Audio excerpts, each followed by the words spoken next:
Hi friends, ഇന്ന് നമ്മളൊരു hand ഷവറിൻ്റെ complaint നോക്കാനാണ് വന്നിരിക്കുന്നത്. സാധാരണയായി ഇതേപോലത്തെ പ്രശ്നങ്ങൾ കണ്ടുവരുന്നത് ഇതിൻ്റെ ബുഷിന് തേയ്മാനം വരുമ്പോഴാണ്. ഇപ്പോൾ നമുക്കിതെന്താണ് കംപ്ലൈൻറ്റ് എന്നുള്ളത് ആംഗിൾ കോക്ക് ക്ലോസ് ചെയ്തതിന് ശേഷം, അതിൻ്റെ വാൾവ് ക്ലോസ് ചെയ്തതിന് ശേഷം നമുക്കിത് അഴിച്ച് നോക്കാം.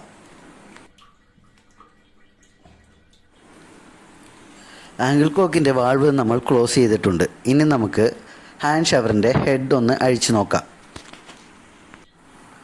ഇവിടെ ഇപ്പോൾ ബുഷിന് യാതൊരുവിധ തേയ്മാനമോ മറ്റോ കംപ്ലൈൻസോ ഒന്നുമില്ല. എന്നാൽ ഇവിടെ ചെറിയൊരു പ്ലാസ്റ്റിക്കിൻ്റെ വേസ്റ്റ് അടിഞ്ഞുകൂടിയത് കൊണ്ടാണ് ഇങ്ങനെ ലീക്ക് വരാൻ കാരണം.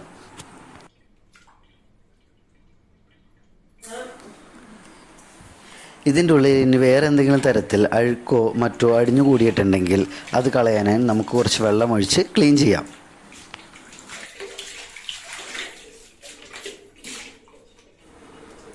ഇപ്പോൾ ക്ലീൻ ചെയ്ത് ഇനി ബുഷ് ഇട്ട് നമുക്ക് ടൈറ്റ് ചെയ്ത് ഒന്ന് ചെക്ക് ചെയ്ത് നോക്കാം.